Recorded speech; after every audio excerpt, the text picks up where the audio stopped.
All right, everybody. Thank you for basically joining us today. I know it's about a minute early here. I'd just like to get the program started pretty much right on time, or even a couple of minutes early, just to make sure if I have any technical difficulties that I have time to resolve the issue. If you have no idea where you are, this is our We the Governed. Ask Me Anything. I am Glenn Morgan, and I will do my best to ask whatever questions you throw at me. And since it isn't Ask Me Anything, if you can just try to put those questions, it depends on what type of a screen you're asking the questions on. It might be on this side or that side or down below, but when you type in the questions, it's a little bit easier if you can hit the @ button so that I can actually see the question. It just stands out a little bit more if you have a question like that.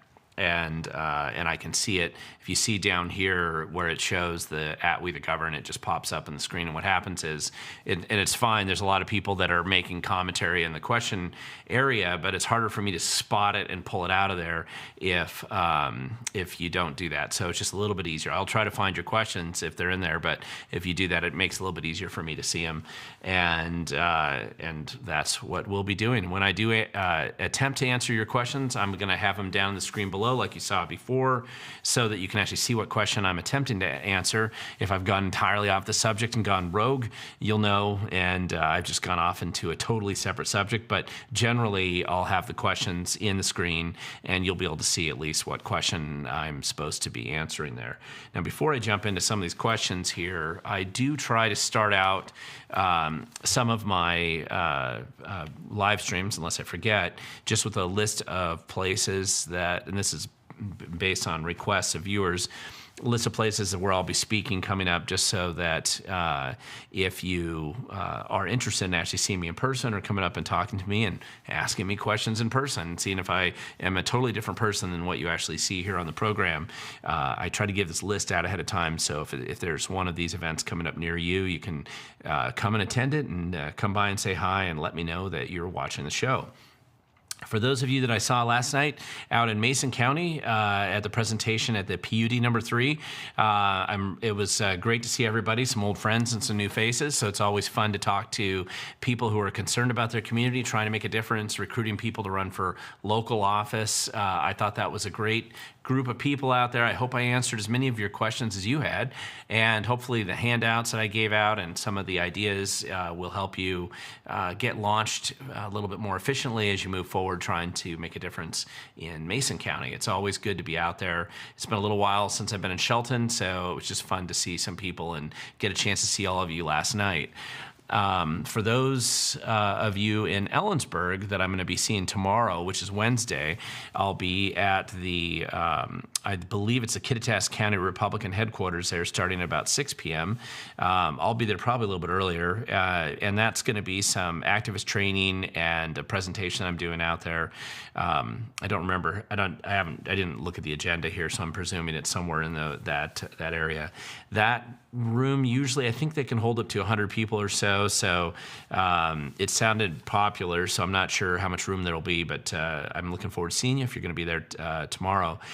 And then on Saturday, coming up here, March 8th, I'll be at the Okanagan Lincoln Day Dinner. So if you are involved in the Okanagan Republicans, you probably already know about this. If you aren't and you want to get involved, that's a good place to meet me.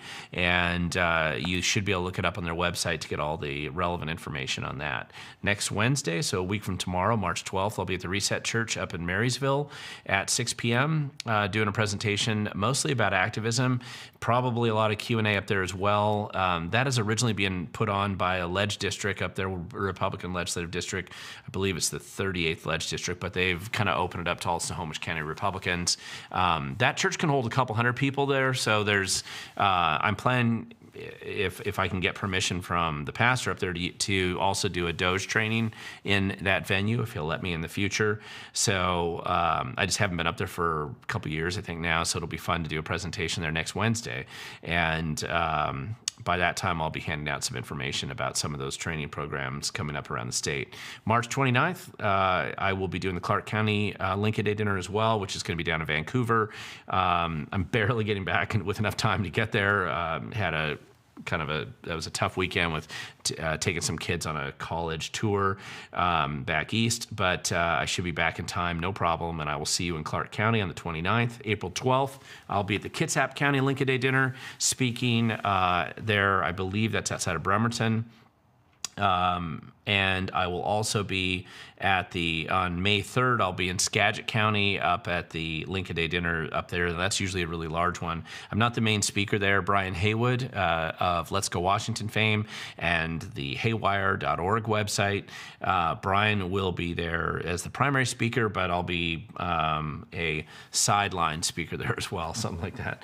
But again, if you're there, I'm always happy to meet and talk to everybody. And then June 9th, I noticed this is a little ways out there. I don't usually talk about events that far out, but I am going to be at the Silverdale Seebeck Women's Republican Club meeting. If you were in the South Puget Sound, I think Ronald Reagan Club meeting last Thursday, I'm sorry, total screw up on my part, but I had double booked that night, not realizing. I think I just forgot to put in my calendar that I was going to be out there. So instead, I was out in Kitsap County presenting to the property rights, the Kitsap Alliance property rights that night, and that's when I found out there was some confusion. And I went back and looked, and somebody had reached out to me about speaking to your club, and I screwed up and didn't put it in my calendar.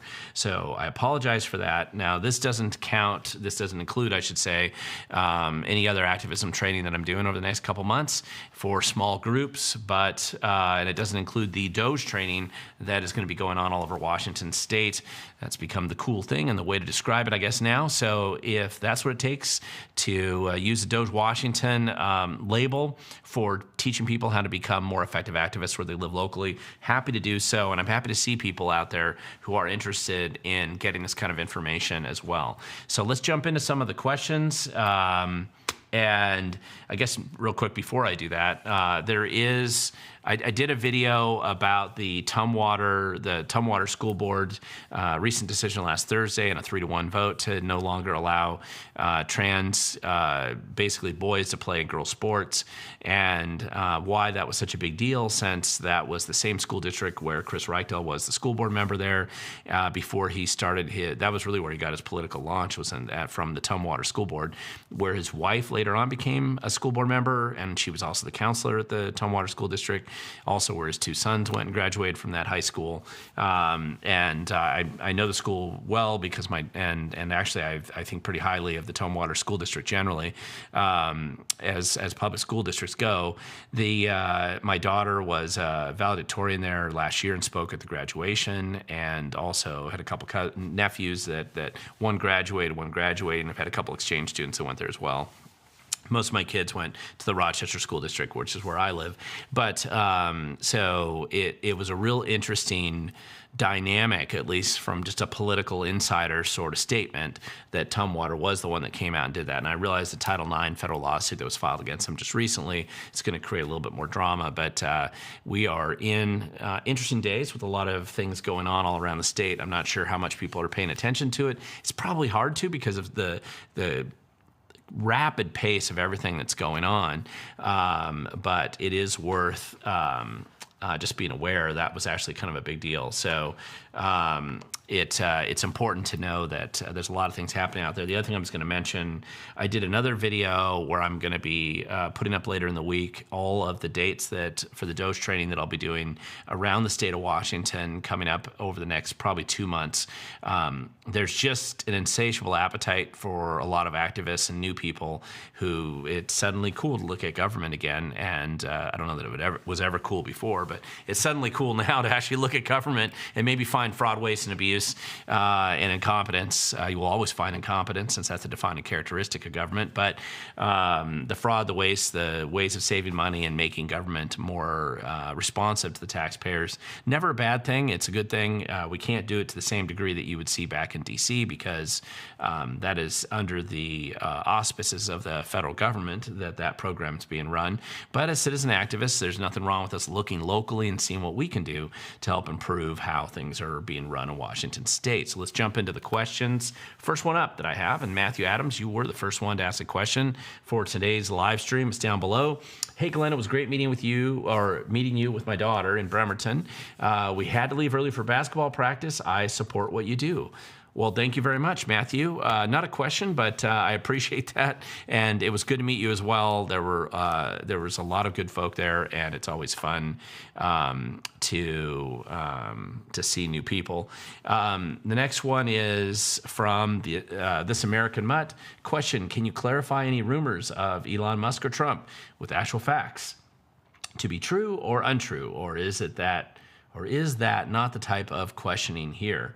Well, you can ask any question you want here. I don't know that I can always answer it, and I'm not sure what you're really asking for there. I don't have any particular back-channel communication to Elon Musk or Donald Trump, or probably not really directly to the administration. It's not that I can't get messages to different people, but they're probably pretty low-level people there.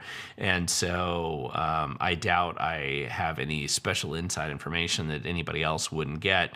But so I don't know what things you're actually questioning with that question. But if there's any rumors or interesting things that you want to talk about, I'm happy to discuss them if you have any. Trying to get to actual questions here. Next question that I found in the list is from Jack Palder at We the Governed. How would you rate Fergie so far? Our governor, Bob Ferguson. I know this might be a dumb question, but maybe good for a laugh. Well, I mean, there's no such thing as a dumb question, and it could be a dumb answer that I give you, but no, there is no dumb question. Ferguson is interesting because he has surprised me a little bit in the sense, but I think he's a victim of circumstance at this point in time. Ferguson is in a challenging situation in that the gravy train is running out, even in Washington State. Now, they have more tax dollars coming in that they can squander today than they did at any time in state history. But it looks like they've reached they've reached the top of the mountain, and it's going to be coming down. So they know that they're going to have to cut their expectations on how much money they have to squander. The challenge that creates for him is that on the left side of the political spectrum, he's going to be getting a lot of push from the grifters who basically have created an ecosystem in Washington State where they thrive and survive and become wealthy off the taxpayers. And it could be the grant grifting operations that you run in the homeless industrial complex. It could be the green grifting operations. It could be the various legislators who run side businesses or side hustles that conveniently get taxpayer funds for them, their spouse, or their siblings, or inside kickback schemes that basically are pretty common, unfortunately, in Washington State. And you also have the public sector unions that are concerned. And so he's got a lot of pressure coming from those special interests and insiders that kind of feed at the trough of government. And so, of course, they're pushing him to bloat the size of government and impose more taxes and be more abusive.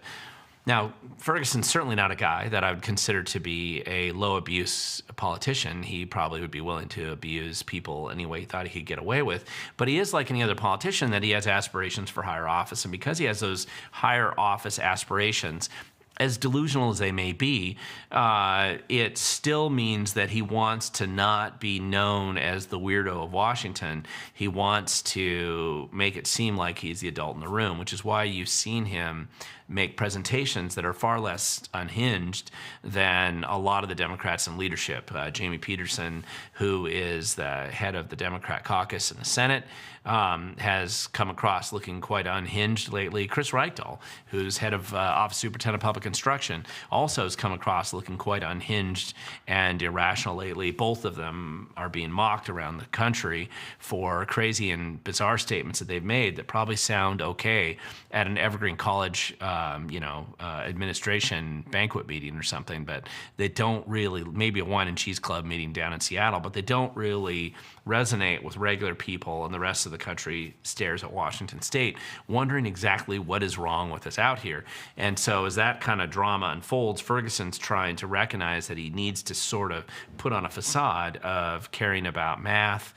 He may not believe math is real either, but he has to at least pretend that he thinks it is. So that's why you saw him put together this proposal of this small budget cut that he claims he's going to implement. But it's really not as significant a budget cut as it sounds like, because it's limited in only a certain number of agencies. The one thing I will point out, though, with Ferguson that it's one of those personality challenges that he probably has. He is obsessed with Trump. I mean, my word. I mean, most Democrats probably in Washington State are obsessed with Trump, but this guy's really obsessed with Trump. And because of that, I think he just is constantly drawn to the flame of Trump like a moth to a flame. And so Ferguson's going to keep circling around and define himself in his opposition to Trump, which makes it hard if you're going to be a politician to stand out and look like you had some kind of agenda if you've oriented your entire agenda as an opposition to some other guy back in D.C. 3,000 miles away, which Ferguson essentially has done. Obviously, it's a carryover from when he was in the Attorney General's office 8 years ago when he had this exciting opportunity to file lots of lawsuits against the Trump administration. But now he's in the receiving end of litigation, most likely, and so it's not so fun when you receive those. Just like the Title IX litigation or investigation going on with the Tumwater School District that started recently, just like the inevitable cutoff of federal funding coming to Washington State, just like the inevitable, as I've discussed in multiple videos recently, Department of Justice investigation into the Department of Licensing based on the New York recent lawsuit in New York, because there's nothing that the New York Department of Licensing is doing that would justify the Department of Justice litigation and investigation that Washington State hasn't been doing for decades. And so Washington State's been giving out driver's licenses to illegals for a long, long time, since before my children were born. And they've also been registering them to vote that same amount of time. And both of those are going to be federally. They've always been illegal, but they become exceptionally illegal when you actually have a federal government that's willing to enforce immigration laws for the first time in a few decades. So suddenly things start to change, and if you're in Ferguson's shoes, he's not feeling too good right now. I would give him. I wouldn't give him an F, actually. I'd probably rate him somewhere around that D range. Now, of course, in modern public schools, we don't give grades in Washington State anymore. Everybody's a winner, but I don't think that's how Ferguson's going to feel moving forward. So, moving on to the next question. This American Mutt, again, another question from you. I live in Kitsap County and training at 5:30. I will be trying to, okay, that's interesting. Okay, I love the idea of we the people doing what the United States Constitution not only said is our right. That's not really a question, but thanks for jumping on. Brian B., your thoughts on the abortion gender affirming amendment the Dems proposed yesterday? Brian, I think, did they have proposed it as like a constitutional amendment? I didn't catch that exactly. I remember hearing something about it, but it probably passed me by. But they've talked about doing this for a long time. You have a couple other states that the Democrats who kind of worship at the altar of abortion, beyond almost any other activity in the human condition, that seems to be the one that they primarily prioritize. There's nothing more important than killing babies, and to build that into the Constitution as some kind of amendment is kind of bizarre to me. Just like there are things on the conservative side that people probably want to have, and not everything needs to be an amendment to the Constitution. And that one seems particularly bizarre to put in as an amendment to the Constitution, but it's probably good virtue signaling for the Democrats so that they can impress their base and make it seem like they're doing something. I don't think that that's necessarily going to go anywhere, but it does seem the default position for the Washington State Democrat Party has always been to find some new way to exaggerate or expand abortion in our state as one of their highest and primary sacraments of their religion right now. Chaz E., what is going on with the protests in Olympia today? Well, I'm actually not in Olympia, so I'm not seeing them. I don't know which protests you're talking about. Generally, in the legislative session, there are always protests of various kinds going on, so it depends on the day. If you're just talking about the government workers mad about losing their jobs, or potentially the federal funds being cut off so they lose their jobs, it's probably just a union thing. If it's something different, I would have to get a little bit more information, so I'll have to look that up. Jason Fisher, question, thoughts on California bill weakening self-defense with the duty to retreat? Could we see something like this here? You can always see dumb ideas out of California regurgitated in the Washington State legislature. That is kind of the way they think and tend to operate. I am not familiar with any formalized draft like that here. I think there's been a lot of blowback on the California idea, and it's kind of this full circle prediction that those of us who were strong opponents of a lot of the gun efforts to restrict people's Second Amendment rights and access to firearms, we've always said that one of the Democrat priorities, and I say Democrat because they're the only ones who seem to jump on this bandwagon. It's an ideology about making people victims and ensuring they don't have the ability to defend themselves. And so attacking the Second Amendment, that's always been kind of a wing of that movement. And this is just simply the Democrats in California being honest about it. The one thing I'm going to point out, and this is true, unfortunately, with most legislation, is that it's very rare that you're going to have a legislator write their own bill. Most of the time, the bills are written by others. Gets handed to them, and essentially what they do is, if it's a special interest like the WEA or SEIU or Nick Hanauer or One America, Fuse Washington, whatever group it is that puts together that draft, and the legislature likes them or they donate to the campaign, a lot of times they just sign it. They don't even read it. They just simply sign it, which means they sponsor it, and then it gets into the legislative sausage factory hopper. And so it's very possible. I mean, that's kind of why when you'll see some legislators, when they're actually being interviewed and somebody accidentally commits an act of journalism in Olympia, and they start asking questions about the bill that they've proposed, and you'll see them suddenly get like a strength. The bill doesn't do that, right? And yet if they had read the bill, they would know it did do that, but they probably didn't read it because they didn't write it, and they don't even know what they signed on to. Unfortunately, that's probably true. It's happened more often than you think. And so I'm wondering if those Democrats in California, they do the same thing, if there's, because of the blowback on them, and it kind of exposes an element of their agenda that they've always denied, that they're essentially trying to make people unable to defend themselves and therefore become victims of violent crime, or easier to become victims of violent crime.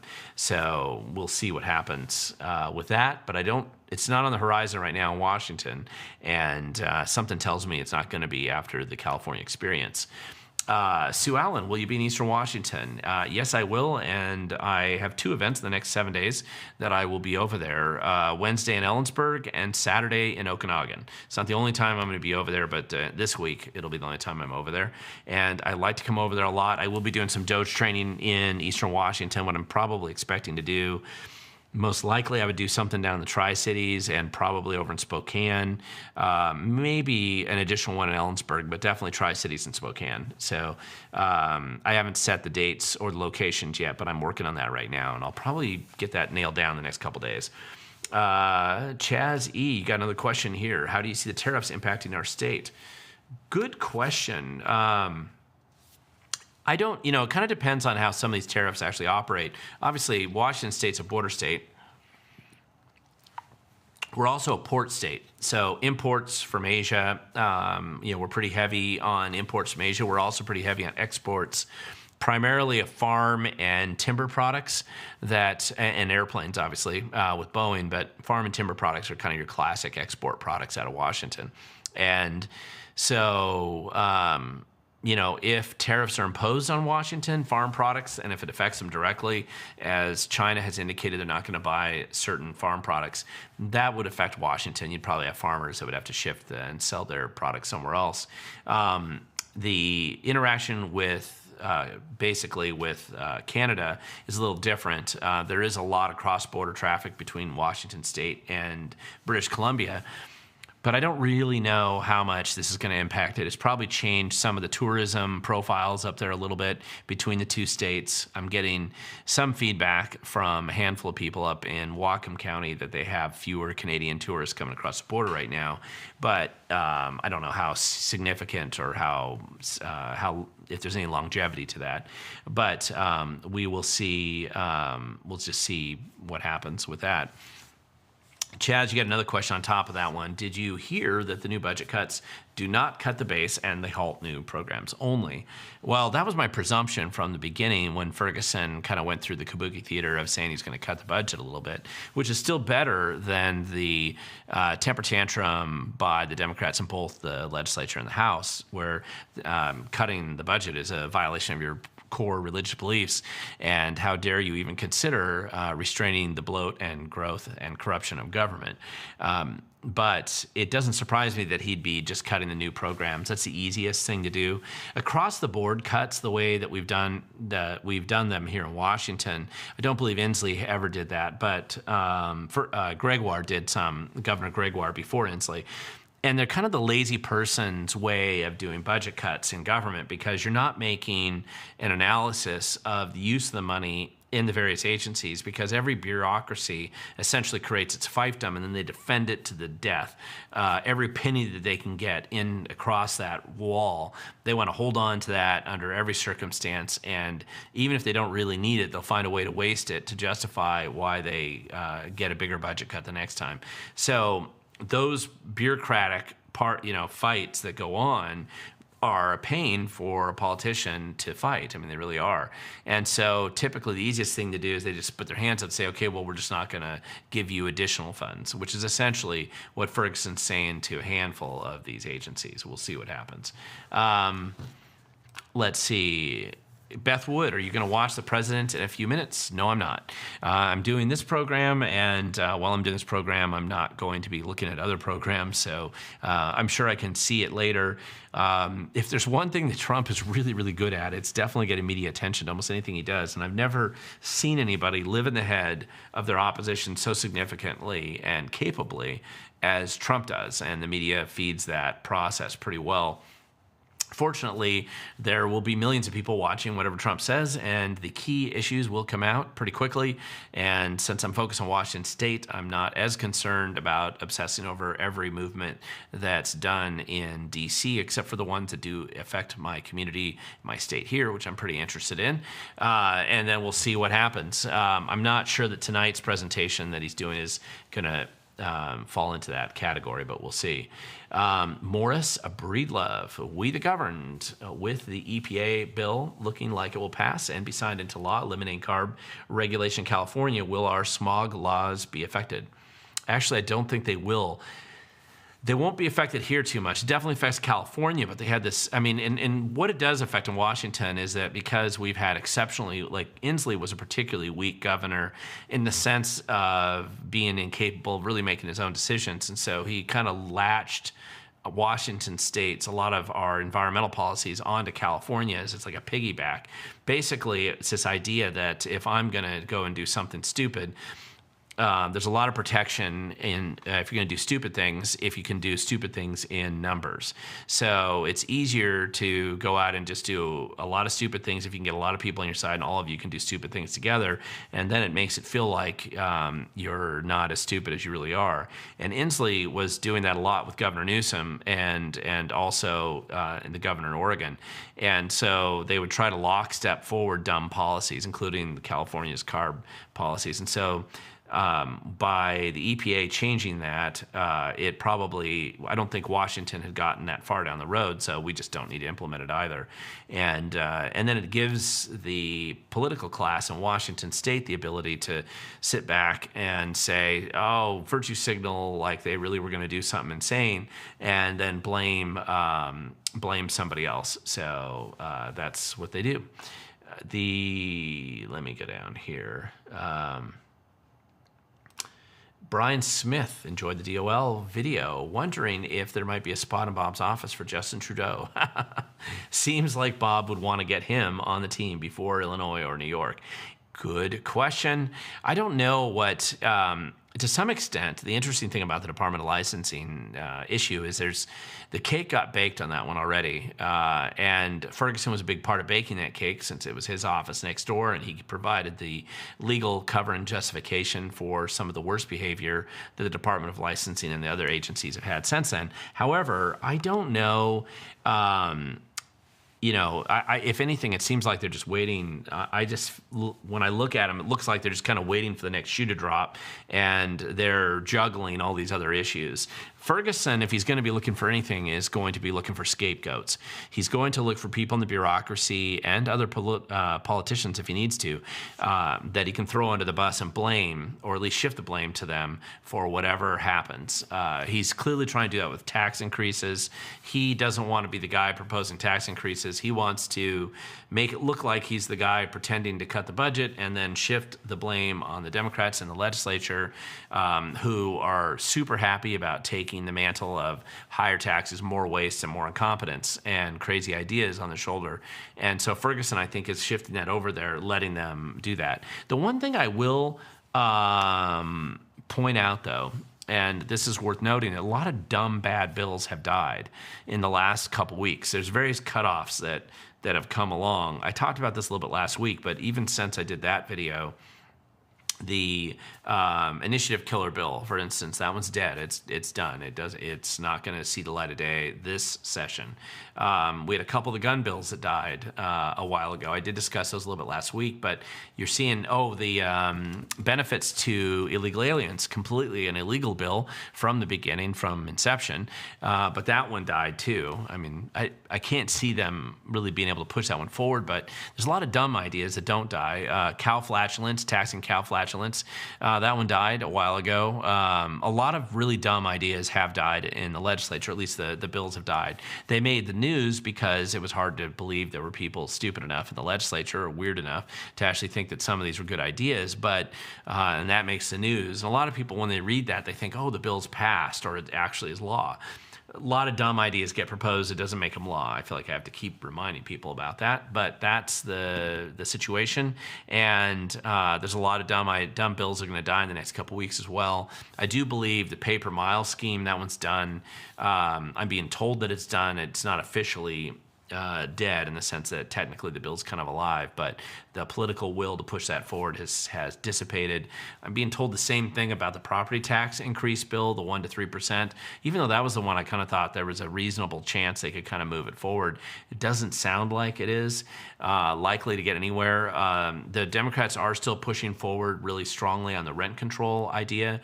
After all, since it's been proven wrong everywhere else in the world it's ever been implemented, even since Argentina, of all places, has abandoned rent control. And then miraculously, as soon as they abandoned it, suddenly the cost of rentals dropped dramatically. As has happened every place it's been abandoned. But Washington State, the Democrats that are there, the regressive progressives that we do have here, they do seem to like to go down the yellow brick road of proven failure and then demonstrate that they can fail even more spectacularly. So that idea is still percolating. That's very harmful to landlords and certainly to the cost of living, especially if you're a renter. That one's still alive for sure, and they seem to be focused on it. They're also kind of focused on this changing the levy rate for capital projects from 60 to 50% to pass during the special elections when votes are held for those. That does require, though, a change in the state constitution, which means it would come back for a vote to you and I later this fall. I am not confident that I'm pretty sure there's not the support for that generally across the board. And they seem to be pushing on it, but they can't get it completely done in the legislature. You and I will have to vote on it as well. So that's just kind of some ideas. Brian Smith, you had a second question here. How about inviting Bill Kirk as a guest for a We the Govern video? I'd like to do it. I can't remember where Bill's actually located. The studio where I'm filming this in right now is down in Vancouver, Washington. So it's a long ways away from everybody, and it's a little hard to get somebody in here in the studio. I could see going up and doing an interview in his studio, which I will do if he's interested in doing that. Bill and I actually talked about this a couple years ago, and I don't remember why it didn't happen, but it's always about coordination and timing more than anything else. But he's been doing great work, and so I'd love to come on a show if he's interested in having me on, and I'd like to interview him as well. He's just been doing a phenomenal job, and again, if you don't know who he is, Washington Gun Law YouTube channel, make sure you go and subscribe. He does a phenomenal job, an excellent job covering the legal status of anti-gun legislation. Started out in Washington State, but it covers the whole country now, and he's had a couple of really good videos lately, and I'd encourage you to be paying attention to what he's doing. Sue Ellen, will you be coming to Bellingham? The answer to that is absolutely yes. I haven't set the date on that, though.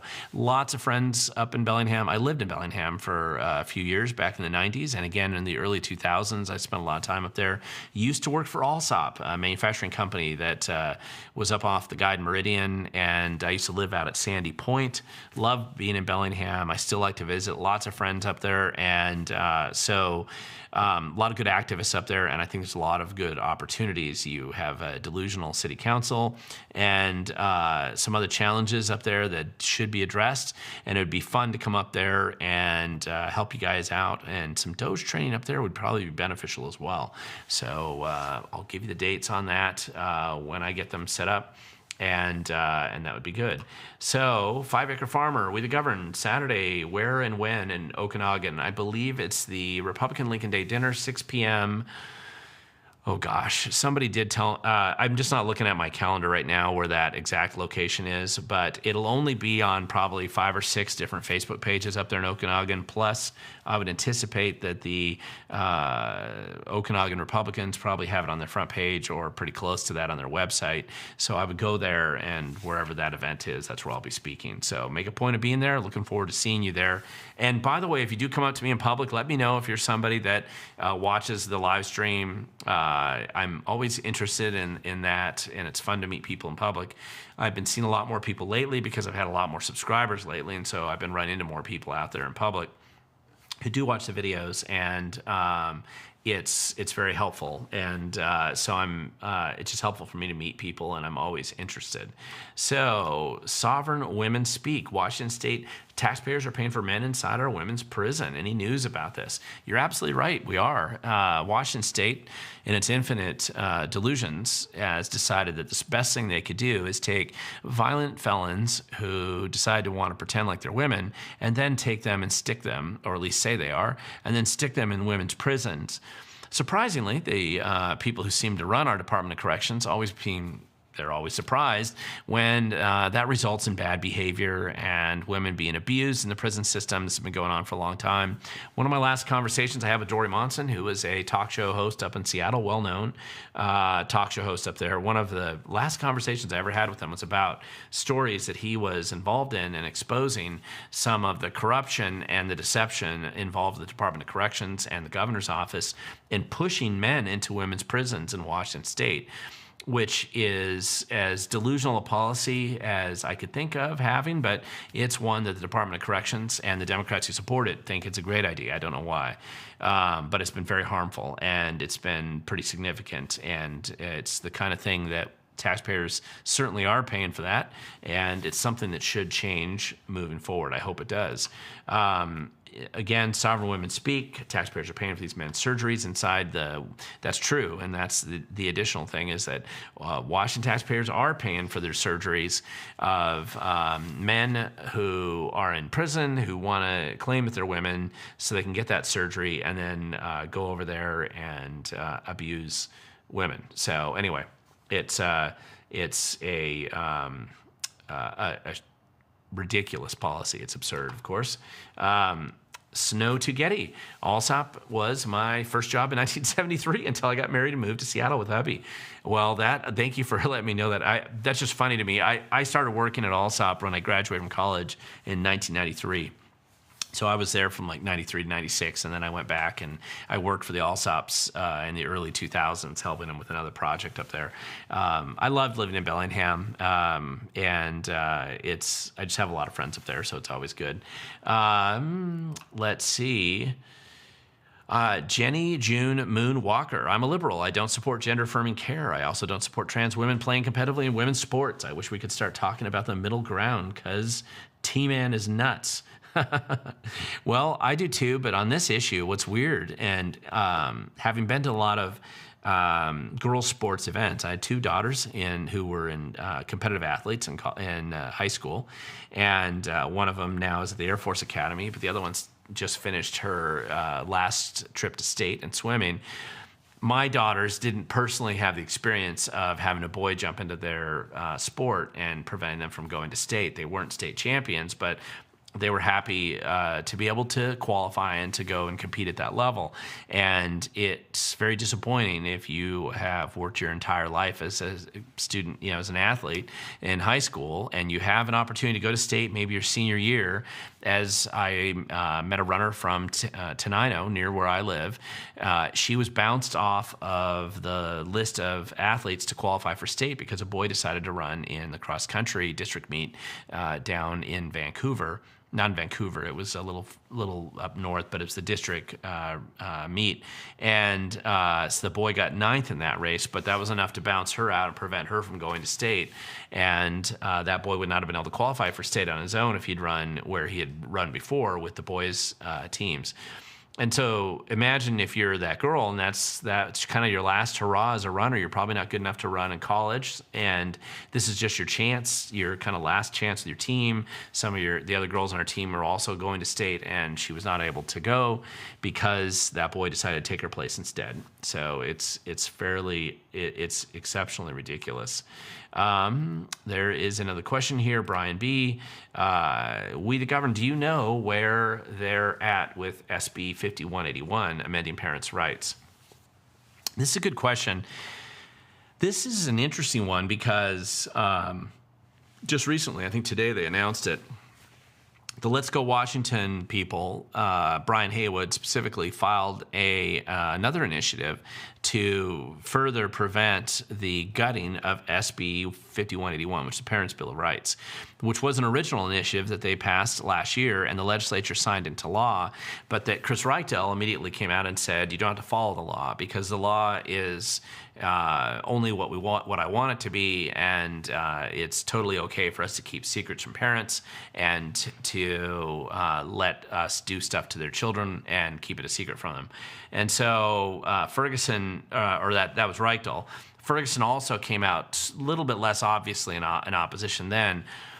The intention appears to be that the Democrats were thinking, well, we'll pass this into law so that we can make changes next legislative session. And that's what they were trying to do, is to go in and change it to gut the Parents' Bill of Rights and make sure the parents have no rights. The funny thing is, at the same time that they're doing this, they also are trying to do a survey, trying to understand why is it that tens of thousands of families are pulling their kids out of public school today.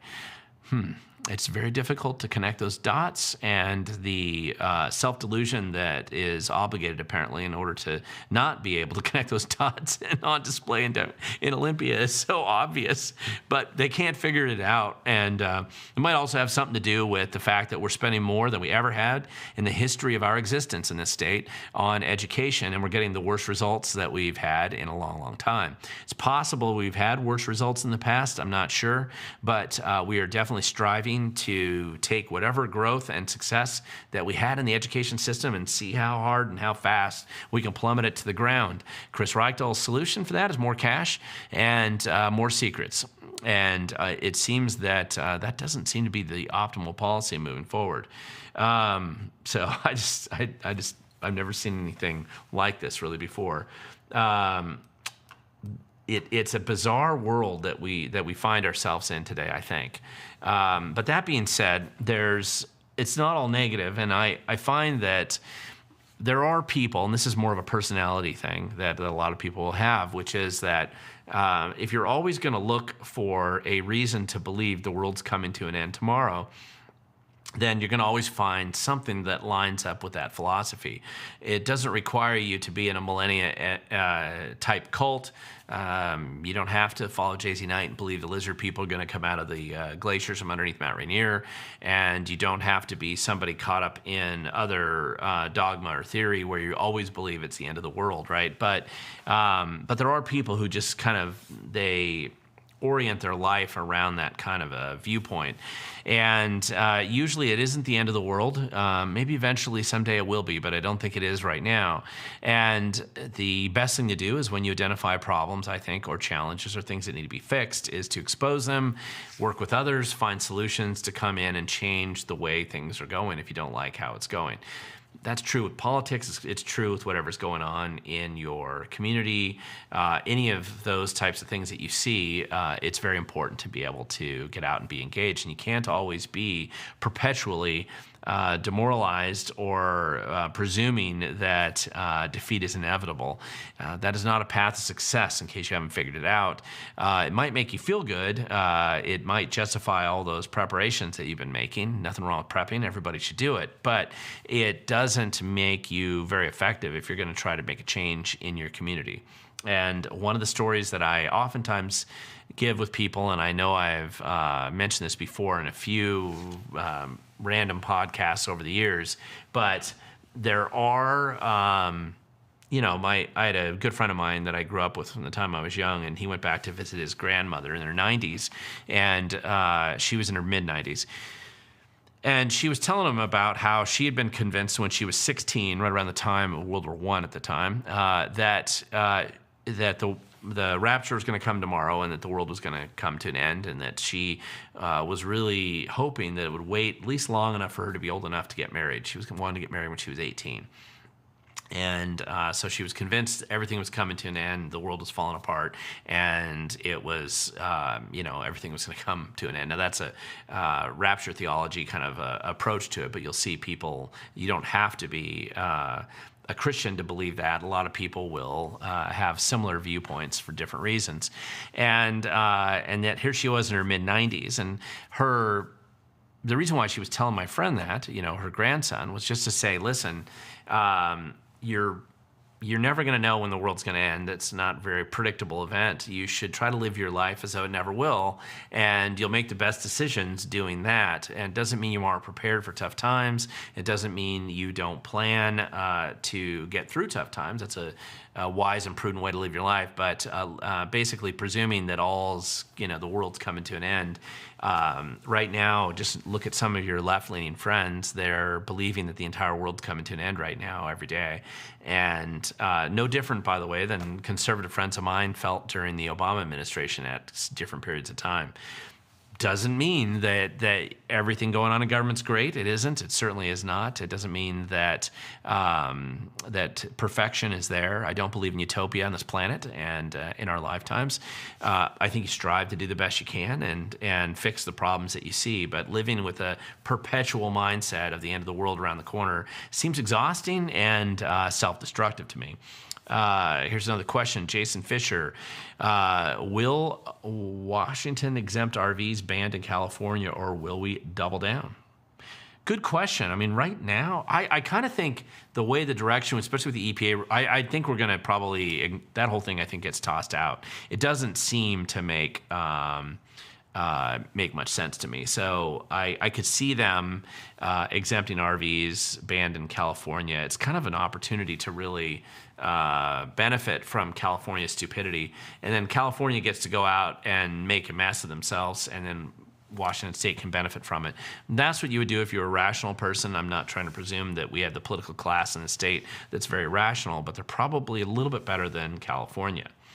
Let's see. Brian Smith, did you see that Governor Brad Little signed HB 93 Thursday, codifying Idaho's first private school choice program that directs state funds to private school tuition? I did see that, and that's kind of a big deal in the school choice community. That is a big deal. I'm going to typically for those of us who believe in educational reform and excellence and grit and believe in math and in English, which means we can't be part of the current education administration that we have in our state today. But if you believe in those things, school choice has kind of been one of those key pieces. I think I know that there was a lot of fighting over this in Idaho, so this wasn't that easy. Just because it's a red state doesn't mean school choice was easy. Let's keep in mind that school choice has been an idea since the 70s and 80s, and it's taken a red state like Idaho this long to finally get around to even looking at it. But they did pass that, and that's going to be an interesting set of circumstances to set up alternative school options in Idaho. We've gone down this road a little bit in Washington. There was that initiative from a number of years ago, which actually I think would even pass much easier today, that does allow a more school choice. And the way our education system is operating in our state today, they're going to inspire people to come back and revisit that issue again. The question with school choice tends to boil down to one of two different options, just because, and one is just a generic school choice, which means it allows people to set up private schools, private academies, religious schools, maybe Catholic schools, whatever, that you have as an alternative to send your kids to, just like we kind of have now. A lot of religious schools do exist out there, and they've been growing faster than they can keep up with the demand in Washington state. However, the other option that has been discussed that's along those lines is that school voucher kind of concept. And it's particularly been discussed extensively on the education side of the agenda, of those who care about it, which means you can't be in the teachers union, that they've been looking at places like Chicago and Baltimore, Philadelphia, other places where the teachers union has had this complete lockdown, where you have entire school districts where there's not a single kid graduating who's literate or able to read at grade level. And the unions seem quite happy with that. And they just want more money to do an even worse job. And it doesn't mean that those are the easiest places to run a public school system. I'm sure they're not. But it's impossible to do worse than they're already doing. So the question is, why not open the door, for opportunities to save kids in those school systems that may have no other way to actually get educated? So having a way for that money to follow the child. The teachers union hates that because it potentially eliminates their power base and the kickback schemes that they use with the money they extract from teachers and the money that they collect all the time. But at some point in time, just the mass generational destruction caused by their incompetence and really just terrible approach to education, it's going to have to come back and be addressed. I don't think there's any way that they can just continue to grift off the system forever. Let's see. Emily Anderson, have you seen Walsh-sponsored HJM 4007 requesting that the Attorney General of the U.S. audit and review the State Department of Licensing's implementation of the motor voter law? Emily, I absolutely did see that. I think it's a great idea. I'd be requesting a DOJ investigation into the Department of Licensing. I mean, it's not really a question whether they're breaking the law. They've admitted and bragged about it for a long time. The question just is, will they... when does that shoe drop, right? When do they file that lawsuit? When do they get exposed? That's a big question. And I'm very, very curious as to when that happens. It's a big deal. It's actually one of the most significant issues. And Ferguson and Nick Brown, our new Attorney General, they absolutely know this. It's not true that all of them would know this because there's a lot of delusional and not very intelligent people in government today. But the people that are plugged in and are aware of how the system works, they're fully aware that this is the greatest vulnerability to kind of the established political order in our state. The Department of Licensing and what they've done, and it's really what they've done to set up the corruption in the voter rolls. And not alone in that now. It took cooperation and coordination over the years to some extent with Secretary of State's office, who became more of a passive player on this issue in recent years. It's the outsourcing of additional voter registration through the services of DSHS and pretty much every government agency that exists in the state of Washington. Now, it's been mandated legislatively, but essentially what you're doing is you're doing something similar, but you're just simply expanding this fraudulent sort of vote rigging process that exists when you just keep inflating the voter rolls, which is why you have times like when King 5 News accidentally committed an act of journalism last October and reported on the lady who got 16 ballots to her house, that people that she'd never heard of, and she'd been there a long time. Random ballots showing up in a lot of different people's names. How could that happen? It happens because the system's completely botched and screwed up from the beginning, and those in power like it because that's part of the way they retain their power. So cleaning that up would be a big solution, and they certainly don't want it exposed just how bad it is, which is very easy to do in a DOJ investigation. And even they don't even have to wait that long. They could have the Department of Homeland Security right now just release the legal voter visa lists in our country and see how many of those people are registered to vote, frequently against their will. They're here legally. Nothing wrong with them getting driver's licenses. That's totally fine. But getting registered to vote is not fine, and it's an impossible thing to pretend like it didn't happen if that list was public. And I will point out that when we used to be able to get some of this information and make it public, as we did with the jury rejection letters in the late 2000s. That was the perfect way to get off a jury, is to say, hey, I'm not a U.S. citizen. Well, the only way you're requested to be on a jury is if you're a registered voter. So how did all these non-U.S. citizens get requested to be on the jury pool?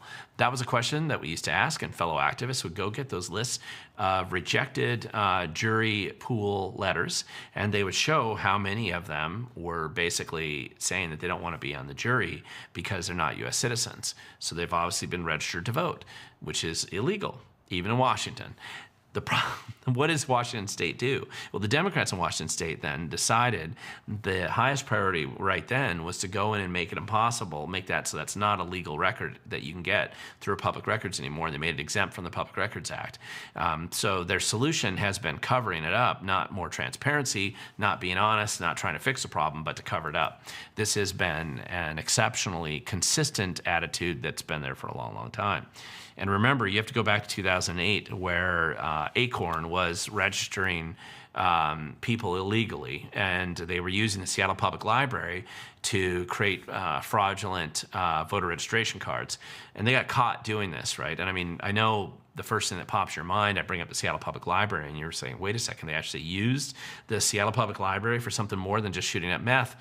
And the answer is they did for a time. They were using it to extensively to create fake voter registration cards, and they got caught with 1,500, 1,600 of them, something like that at the time. And the reason why they got caught was because they refused to pay the guy $10 an hour. They were too cheap. He was pissed, and he turned them in, and that's how they got exposed. And ultimately, the Secretary of State, I believe, took point on that with the Attorney General at the time, and they did a patty cake kind of settlement, $5,000 fine, go and sin no more. And they want to convince you that that's the first time and only time they've ever done that, even though it was so systematic for them that they didn't even think about it. They just brought people in for $10 an hour out of UW and just started filling out fake voter registration cards. And somehow they want you to believe that that's the only time it's ever happened. So that's how it works, and that's where we're going. Let's see. This is 5 Acre Farmer. Appreciate the feedback. Thank you. And there's no reason to quit telling the truth. That's how we all want to be here. Paul Heinrich, Cantwell and Pelosi. Murray voted to keep boys and girls sports. So yes, they did. That, I think you're talking about the recent. It passed in the House, the bill that was in Congress back in D.C. They had a majority of vote for it, but they didn't have enough to go to pass the filibuster. I'll tell you what, if I was going to change anything, I would definitely go and fix the filibuster rule in D.C. and just make people stand up there and speak during that time. Make it a real filibuster, not a this fake filibuster like they have now. Make it real. Make them stand up there. Make them do that. I think that both protects the filibuster in that you have to be serious about it and be willing to actually dedicate time to make that happen. And it also makes the filibuster not a total solution for blocking legislation that can be passed if people aren't serious enough that they're willing to go and spend 12 hours reading Green Eggs and Ham. Back to this last one, question here from Angela Brackett. This is a question about, I'm worried that DOT is going to put a GPS tracker on my car. Can you speak to how likely this mileage tax will be passed and signed by the governor? Kind of briefly touched on this earlier. I'm glad you asked, Angela. This is probably a dead bill. One thing that really, and I don't think it's going anywhere at all in this legislative session, Democrat insiders have gone out and publicly told the papers that it's a dead bill. It's a dumb idea primarily because we can't trust government, and there's questions as to how effective it really would be. And also, nobody wants a GPS tracker in them, even though your phone essentially functions like a GPS tracker today. But I don't see that happening anytime soon, actually, if ever. In fact, I would say it's probably really unlikely now to occur. This was an old story that they had kind of come up with this idea a couple times. This is the latest reiteration of this. And again, it's mostly just a cash grab, not because it's a particularly effective way of, getting anything out of it. And partially, by the way, it's also a response to electric vehicles. wanting to find some way to stick it to somebody that owns an electric vehicle and make sure that they pay their fair share for the roads as well. So anyway, that's where we're at. Guys, I'm looking forward to seeing some of you. It sounds like a few of you will be at these events that I had read out earlier. I won't go back through them again. But if you're going to be in Ellensburg next Wednesday, or I should say tomorrow, or if you're going to be in Okanagan at the Lincoln Day dinner up there on Saturday, looking forward to seeing you then. I think at the Lincoln Day dinner on Saturday, you do have to pre-register because it's probably meals they bring in. So since some of you asked questions about it, I would usually recommend that you reach out to them and register in advance, because by doing that, you're more likely to get a ticket there. I believe I'm just speaking there. I have been MC at a lot of these events over the years. This year, I'm not likely to be an MC at too many of them. I think I might be an MC at the Mason County Lincoln Day dinner in June, assuming that I can do that one. But generally right now, I am mostly just speaking, which is a little bit easier job than being an MC. Let's see, wood stoves are going to be banned. Here, I'll jump on this one real quick. Last question of the day, guys. So this question here from Glenn Vanderwell. Are wood stoves really going to be banned? Probably not. I think that one's kind of a dead deal too. This has come up a number of times in the past. They've been backdoor banning wood stoves in different ways by trying to restrict the type of wood stove that you could put in. I live in rural property, have hundreds of acres in the family and timberland, and so it's helpful for us to have a wood stove. It's not a bad way of keeping your place warm, especially if there's a power outage. So, why would we not want the ability to put a wood stove in? And it's pretty rational. But this has just been one of those kind of green schemes that they've been pushing for a long time, and I just don't think it's going to happen. It certainly isn't going to happen right away, and I don't think it's going to happen in anything in the legislation. I did see that legislation proposed earlier, but I don't think that's going anywhere for now.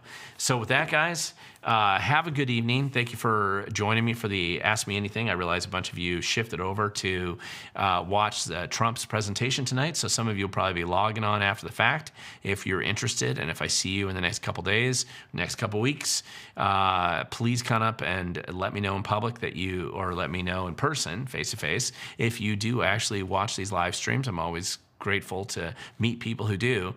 And I anticipate next week, I am fairly certain that we're back. We're still on the Tuesday schedule next week, so we'll see you then. And if I can avoid a Trump press conference at the same time, I'll try to do so. So with that, guys, thank you so much. Thanks for watching, and enjoy the videos that are coming out, and pay attention to those DOGE training sessions as they move forward.